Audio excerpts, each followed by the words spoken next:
हरे कृष्णा। लोग अक्सर हमसे ये प्रश्न पूछते हैं कि हमने सुना है कि युग जो होते हैं वो 4 होते हैं। हाँ, तो उसके बारे में हम विस्तार से जानना चाहते हैं। तो देखिए, ये 4 युग जो हैं उसमें प्रथम युग होता है उसे कहते हैं सतयुग। उसके बाद जो युग आता है उसे कहते हैं त्रेता युग। उसके बाद जो युग आता है उसे कहते हैं द्वापर युग। और उसके बाद चौथा जो युग है उसे कहते हैं कलयुग। लेकिन कई लोग बोलते हैं त्रेता मतलब 3, द्वापर मतलब 2, तो ये कैसे हो गया कि कलयुग जो है वो बाद में आया, द्वापर पहले आया, त्रेता पहले आया। तो एक्चुअली ये एक साइकिल की तरह है, जैसे साइकिल के टायर होते हैं, सतयुग त्रेता द्वापर कलयुग, सतयुग त्रेता द्वापर कलयुग। तो आप ऐसे देख सकते हैं कि कलयुग पहला, द्वापर दूसरा, त्रेता युग तीसरा और सतयुग चौथा। तो आप कैसे भी क्रम में इसको देख सकते हैं, इस तरह से आप इसको समझेंगे। देखिए, इस जो कलयुग है, जो ये युग है, इनकी एक अवधि भी होती है।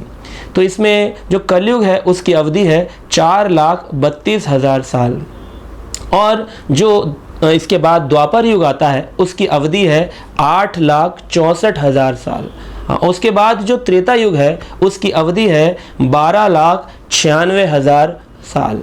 और इस तरह से जो सतयुग है उसकी अवधि है 17,28,000 साल। तो इस तरह से ये जो 4 युग हैं ये कुल मिलाकर के 43,20,000 वर्षों के हो जाते हैं।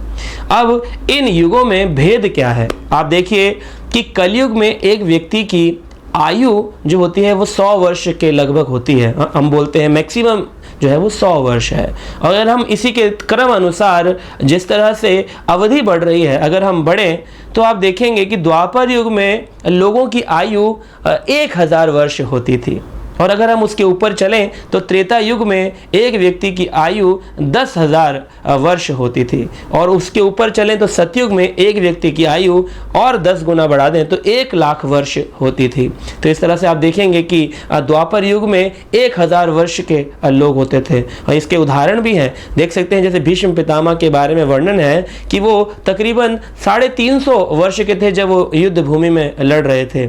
और स्वयं अर्जुन 80 या 90 वर्ष के करीब थे। तो इस तरह से आप देख सकते हैं कि भगवान श्री कृष्ण ने भी अपनी लीलाएं 125 वर्ष तक इस धराधाम पे प्रकट करी हैं द्वापर युग में। और त्रेता युग में भगवान रामचंद्र के बारे में वर्णन है कि उन्होंने तकरीबन 13,000 वर्षों तक राज्य किया। और हम सिर्फ 14 वर्ष के बारे में ही लीलाएं जानते हैं। तो इस तरह से उस युग में जो है वो 10,000 वर्ष की एक नॉर्मल व्यक्ति की आयु होती थी। तो आप देख सकते हैं किस तरह से आयु में भेद होता है इन युगों के अंदर। और यहाँ तक कि कद जो होता है व्यक्ति का उसमें भी भेद होता है।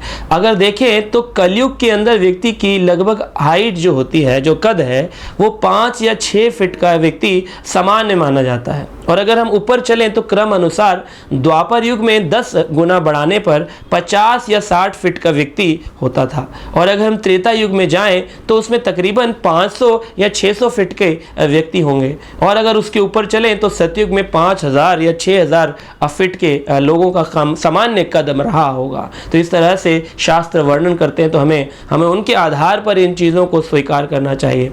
तो शास्त्र में एक कथा आती है जिससे ये प्रमाण होता है कि हाँ, उस समय में आयु जो सतयुग थी कि 5,000 फीट के लोग होते थे। क्योंकि एक राजा हुए हैं जिनका नाम था पृथ्वी पर रेवत राजा, रेवत। तो राजा जो रेवत थे उनकी पुत्री थी जिसका नाम था रेवती। तो वो राजा अपनी पुत्री के लिए एक बहुत ही अच्छा वर चाहते थे, साक्षात भगवान स्वरूप। तो उन्होंने सोचा कि मुझे कौन वर्णन करेगा, तो वो ब्रह्मा जी के पास चले गए। हाँ, क्योंकि उस समय सतयुग में राजा इतने अच्छे होते थे कि वो चले जाते थे स्वर्ग आदि लोकों में और वहाँ जाकर राक्षसों से देवताओं को बचाने में उनकी मदद करते थे। तो इस तरह से ब्रह्मा जी के पास रेवत राजा पहुँचे और कहा, मुझे अपनी पुत्री के लिए एक अच्छा वर बताइए। लेकिन वहाँ की अवधि जो होती है ऊपर के लोगों की वो ज़्यादा होती है। जैसे हम देखते हैं चंद्रमा पे हवा जो होती है वो कितनी वहाँ का ग्रेविटेशनल फोर्स डिफरेंट होता है। तो इस तरह से ऊपर के लोगों की आयु भी अधिक होती है। तो जब ब्रह्मा जी के पास वो ब्रह्मलोक में गए और जब नीचे की तरफ देखा तो पता चला कई युग बीत चुके हैं। हाँ, और ब्रह्मा जी ने कहा कि अब सतयुग चला गया, त्रेता चला गया। अब जब आप नीचे जाएंगे तो नीचे द्वापर आ चुका है, और द्वापर में आपको जो भगवान स्वरूप अपने पुत्री के लिए वर चाहिए था वो है श्री बलराम। उन्होंने अभी अवतरण लिया है। तो इस तरह से उन्होंने बताया, और जब राजा रैवत नीचे आए और उन्होंने बलराम जी को ये बताया कि ब्रह्मा जी ने आप मेरी पुत्री के लिए आपको बताया है, तो ये तो भगवान की लीला थी। दोनों का विवाह हुआ। पर बलराम जी की हाइट है द्वापर युग के अनुसार 50 या 60 फीट की, और जो रेवती हैं उनकी हाइट है 5000 या 6000 फीट की। तो अब उन्होंने सोचा कि पति तो है छोटा और पत्नी है ऊंची, तो उन्होंने कहा कि मेरे पास क्या है, हलधर, उनको हलधर कहा जाता है बलराम जी को। उन्होंने अपना हल लिया और रेवती के कंधे पे लगाया और उनको पूरा नीचे खींच दिया और अपने अनुसार उनका कद बना लिया। तो इस तरह से इन कथाओं से प्रमाण होता है कि सही मायने में ये आयु और जो कद है इन दोनों में ही भेद होता है हर युग में। और यहाँ तक कि बताते हैं कि हर युग में भगवान को प्राप्त करने का भी एक अलग मार्ग है।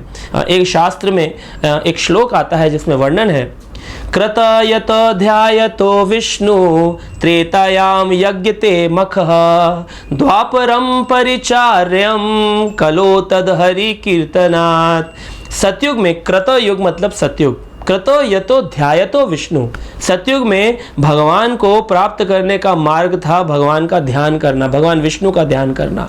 और उसके बाद त्रेता युग आता है। त्रेता युग में त्रेतायाम यज्ञते मखा, त्रेता युग में यज्ञ महान थे। आप देखेंगे रामचंद्र जी के समय में कितने यज्ञ होते थे, जिसमें विभिन्न प्रकार के राक्षस विश्वामित्र ऋषि के यज्ञ को संभव नहीं होने देते थे। तो इस तरह काफ़ी सारे यज्ञ होते थे। तो यज्ञ से ही भगवान को प्राप्त किया जाता था।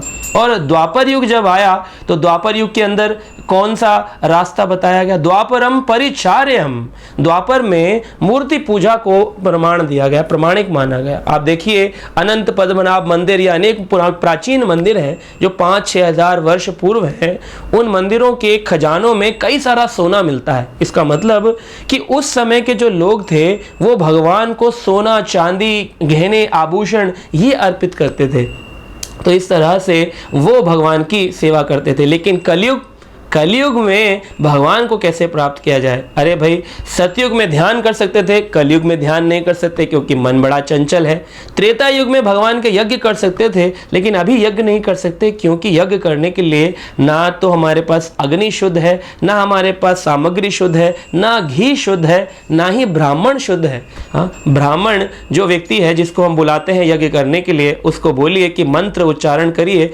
त्रेता युग में लोग अग्नि को मंत्र से प्रवेश करा देते थे, अग्नि प्रवेश्यामि, और अग्नि प्रवेश कर जाती थी। और आजकल माचिस से अग्नि को प्रवेश कराते हैं, और जब माचिस के लिए कुर्ते में हाथ डालते हैं तो कई बार सिगरेट या बीड़ी का बंडल भी बाहर आ जाता है। तो इसका मतलब शुद्ध ब्राह्मण भी नहीं है। तो हम किस तरह से उनके ऊपर यज्ञ समर्पित कर सकते हैं? और द्वापर युग में जिस तरह सोने से भगवान की सेवा की जाती थी, तो सोना चांदी हम चढ़ा नहीं सकते क्योंकि आजकल कॉस्ट बढ़ गई है, हर चीज़ की महंगाई हो गई है, व्यक्ति की उतनी कमाई नहीं है। तो किस तरह से हम ये करें? तो बताते हैं कलो तद हरि कीर्तनात्। कलयुग में वही ज्ञान, वही भगवान की प्राप्ति, भगवान का प्रेम हरि कीर्तन करने से प्राप्त हो सकता है।